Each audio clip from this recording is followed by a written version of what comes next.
Hi everybody, Cerebra Sana again from Paris. I am making that video that I mentioned earlier. I wanted to give you my take, my opinion, my feeling on what is going on at the moment with these riots and these police brutality killings.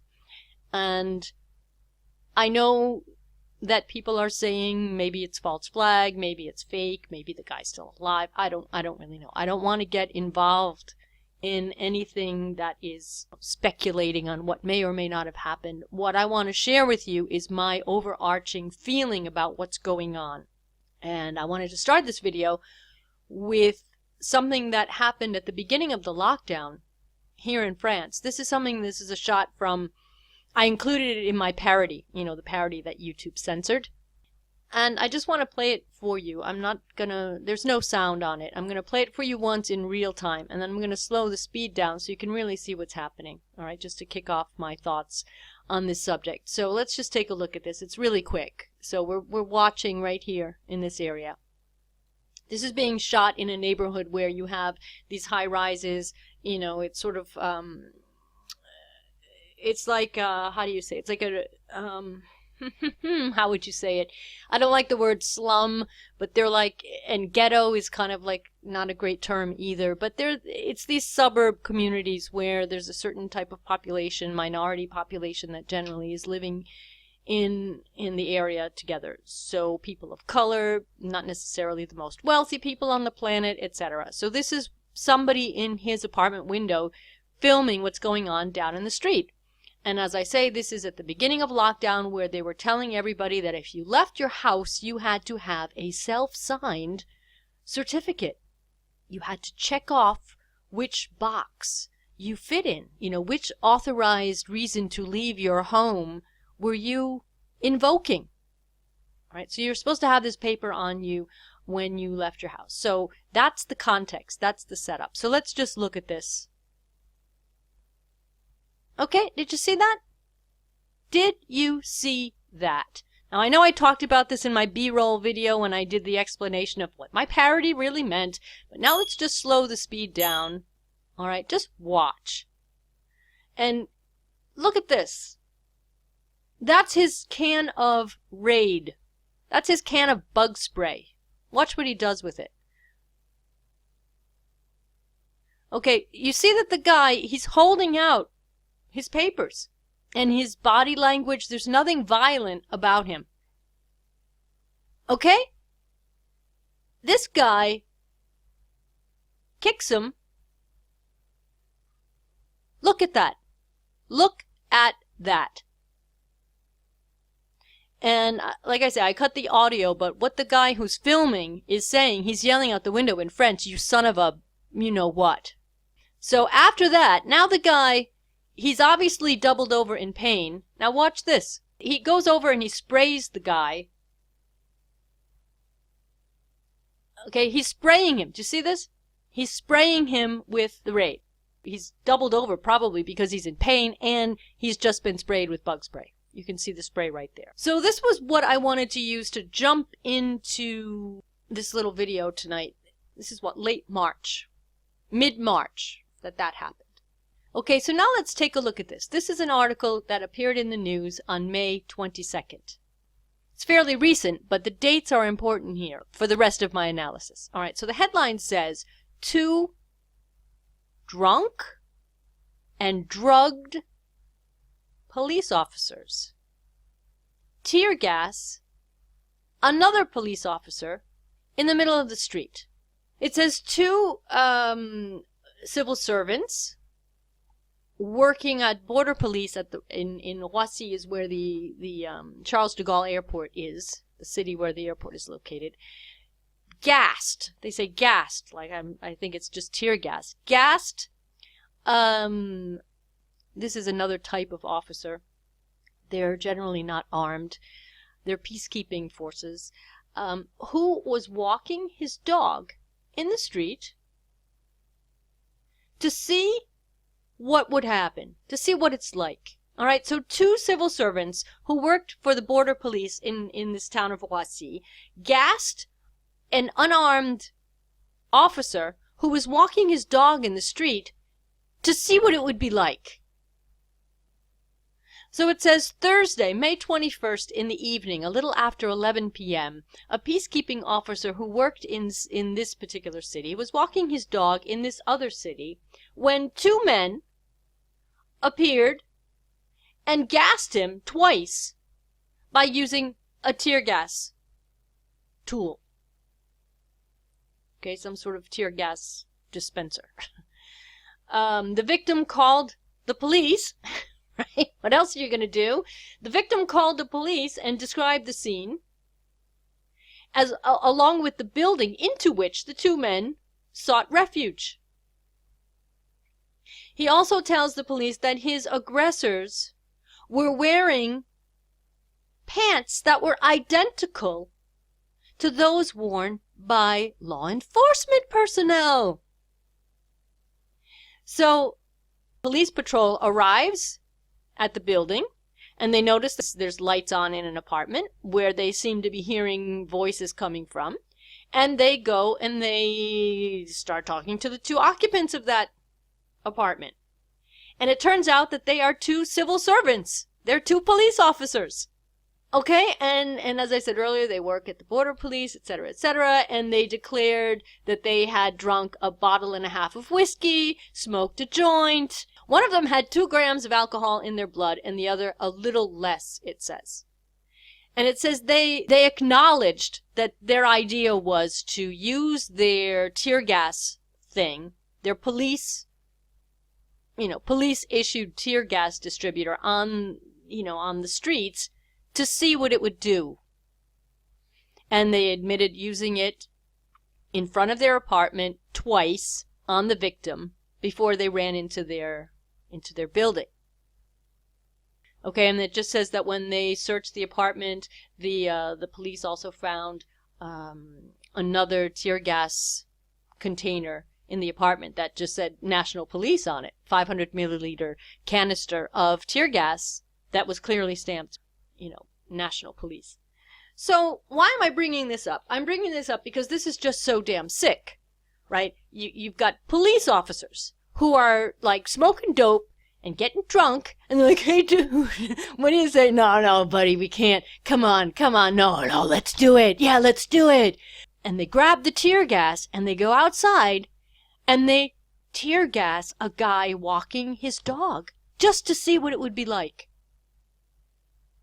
And this is why, if you remember from my other channel, I did a video during the summer when I'd been out dancing at the Eiffel Tower. And while I was dancing, these 3 fama-toting animals came down the steps. Instead of walking around the dance floor, they walked through the people dancing, and they walked right by me. If I had just, stuck my leg out, I would have touched them with these big rifles and everything. And it really shook me up. I stopped dancing for the rest of the night. And that was where one of my friends said, don't worry about it, the guns aren't even loaded. And I'm like, oh, that's supposed to make me feel better? That whenever I see these idiots walking around armed to the teeth, my thought has always been, what if one of them just lost it? What if they just lost it and started shooting at people?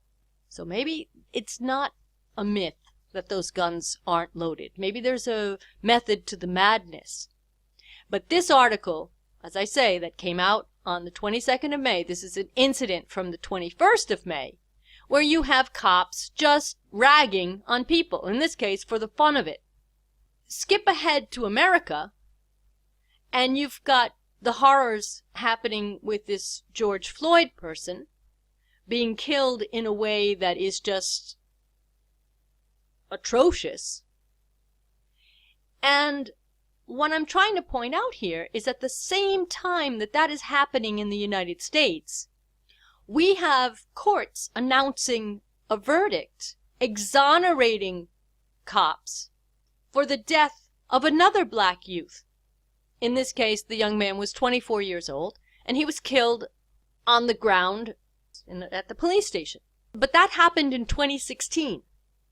So that means that for 4 years, they're trying to get to the truth, because they keep getting these reports There's conflicting reports.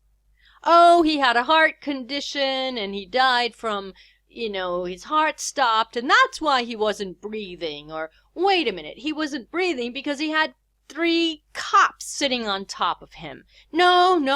He had arrhythmia, or he had a heart murmur, or he had something. No, it was because there were 3 large men sitting on his thorax, for example. So, on the 29th of May, this court again announces that that the studies have exonerated the police. And that set off riots. Okay, that set off riots over here. A new examination exonerates the police in the death of this young man who died in 2016 after being, I hate these ads. Here, let me just show you my geeky things.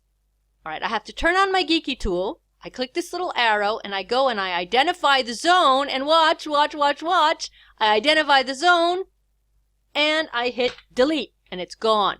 Gone. All right, let's go get this other one while we're at it. Sorry, guys, but I'm just the ads are just over the top. Okay, so we're just going to get that. Where is that? I just lost it. Where is it? I want this section. We're just going to delete it. Gone. Okay, so now, where was I?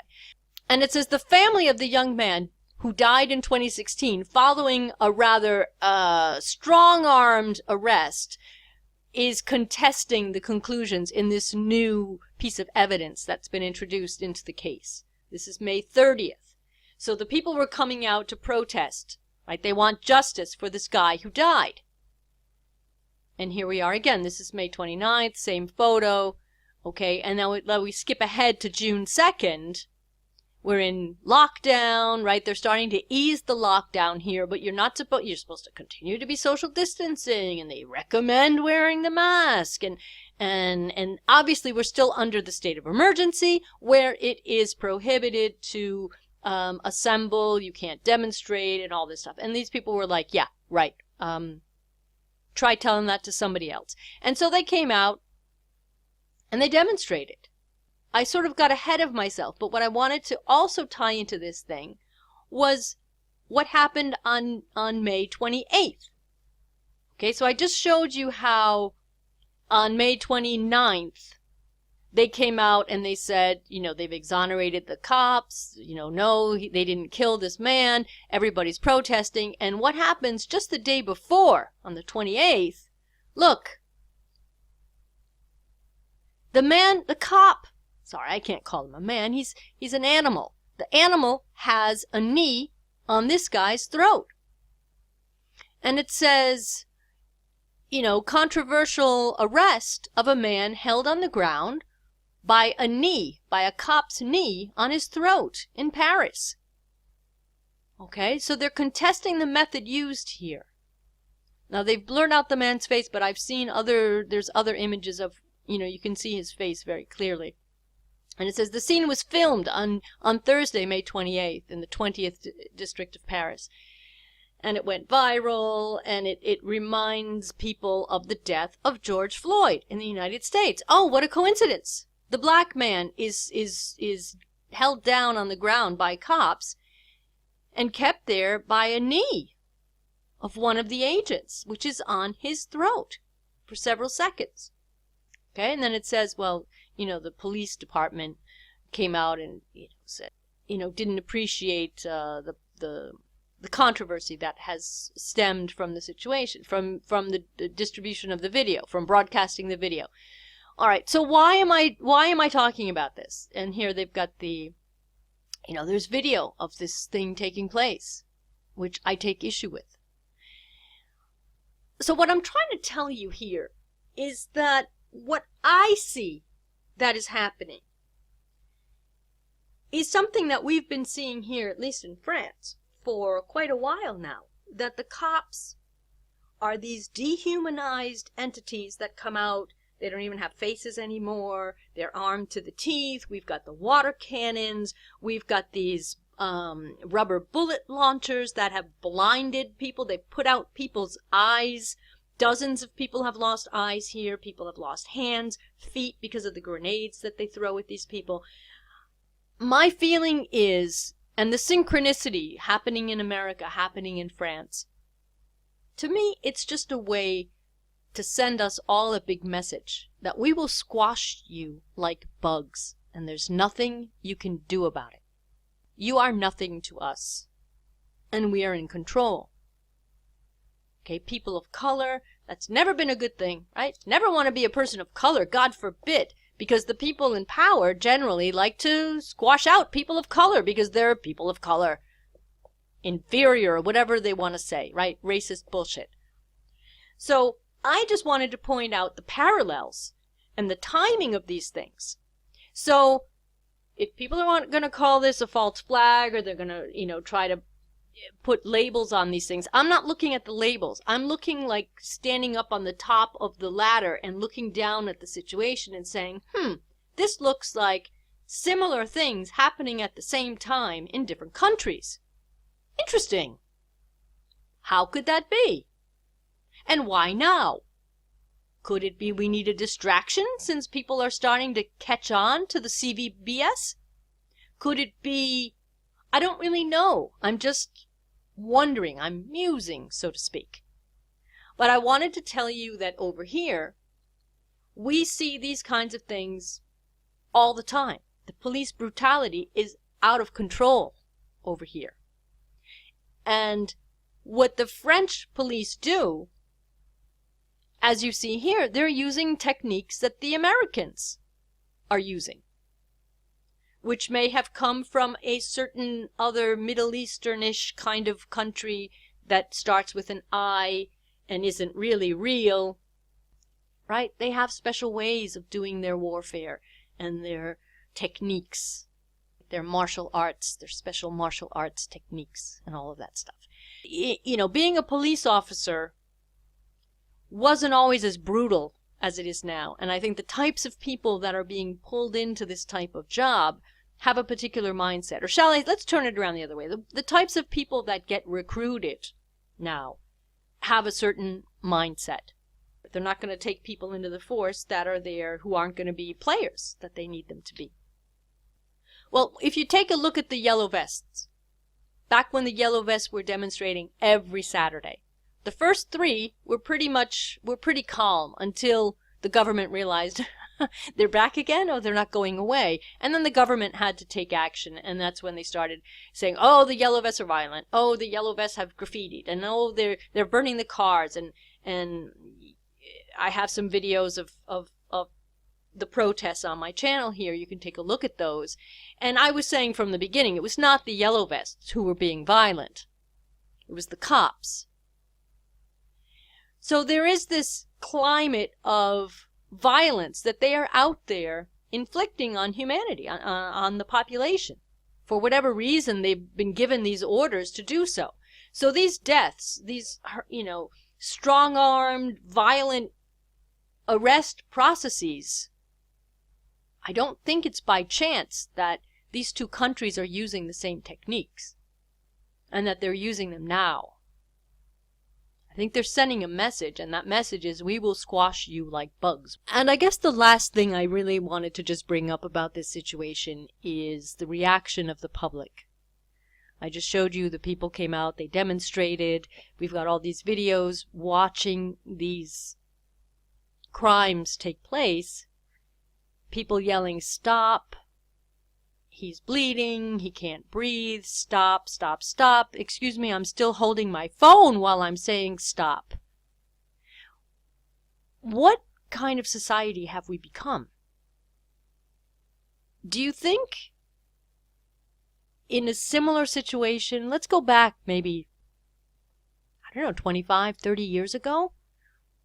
If you were faced with that kind of situation, what would you do? Think about it. How would you have reacted if you saw somebody suffering at the hands of anybody, be it police or anyone, right? What would you have done? First of all, you wouldn't have been holding a phone, right? You wouldn't have been immobilized behind a device while this thing was happening.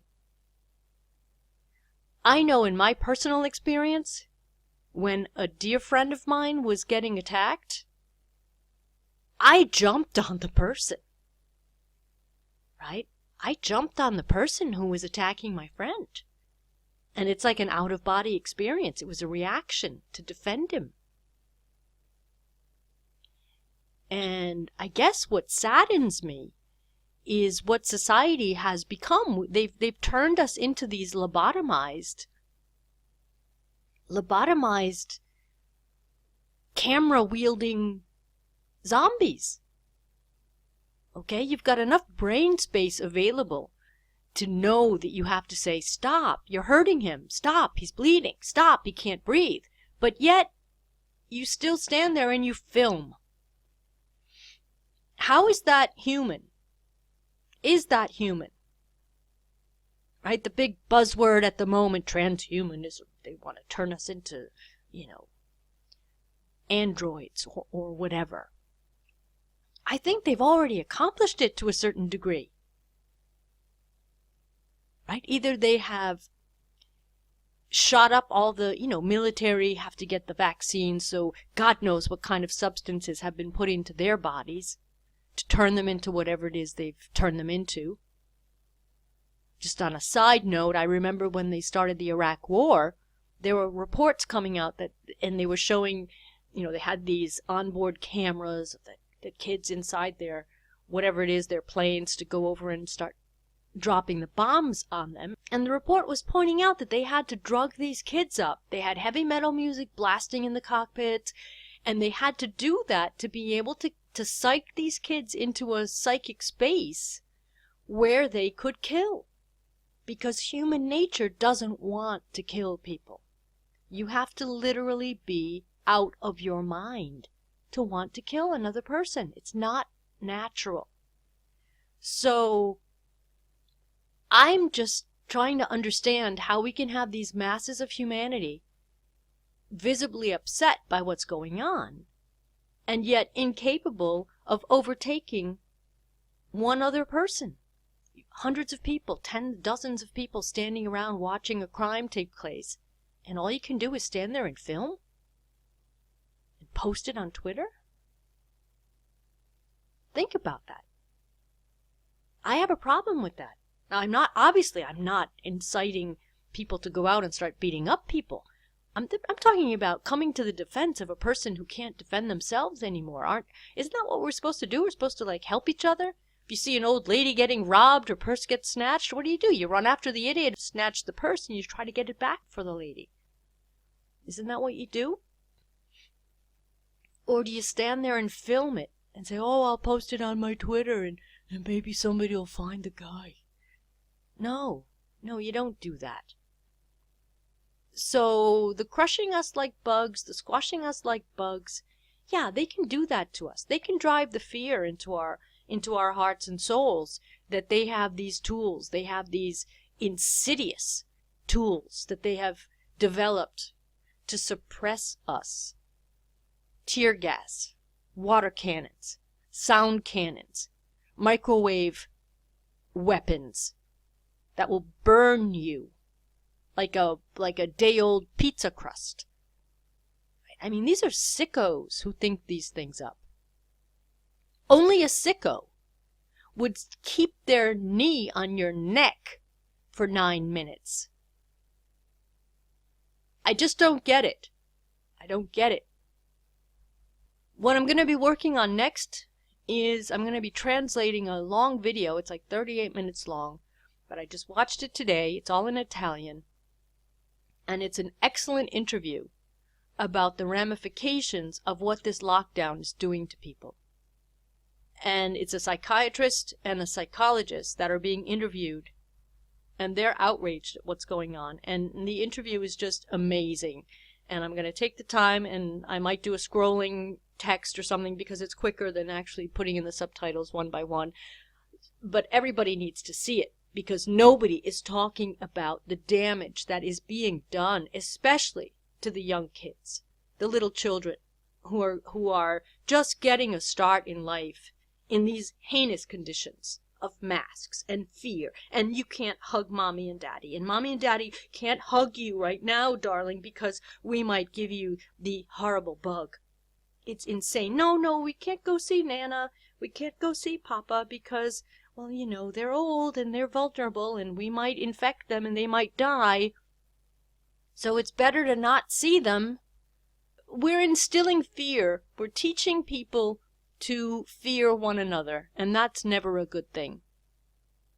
So, I don't know what you think about this video. I would like to hear your thoughts about it. This is just one of these things that I just wanted to share with you. My thoughts, my connecting the dots, all by myself. Here's what I think is going on.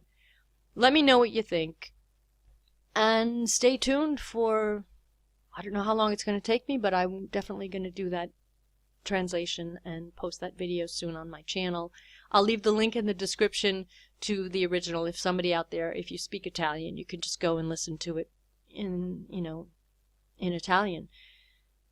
And so there you go, guys. Not a happy video. Not a happy video at all. It's a depressing video, but it's something that needs to be said. We need to take a good hard look at who we have become as humanity. And we're up against a monster. We're up against a machine. We're up against forces that don't give two hoots about us as human beings. And the people orchestrating those things, I think they've lost their humanity, as I said before. So, what does that mean for us going forward? How are we going to snap out of this? How are we going to get our humanity back? That's what I want to know. And is it too late? Or are we just going to sit here and allow ourselves to be squashed like bugs and sprayed with cans of Raid when all we're trying to do is just live our lives? Alright, I'll leave you on that super happy, upbeat note. I'll be back soon with more videos, guys. Thanks for listening. As always, thanks for being here. Thanks for all your support. And Cerebra Sana, signing off from Paris. Bye, everybody.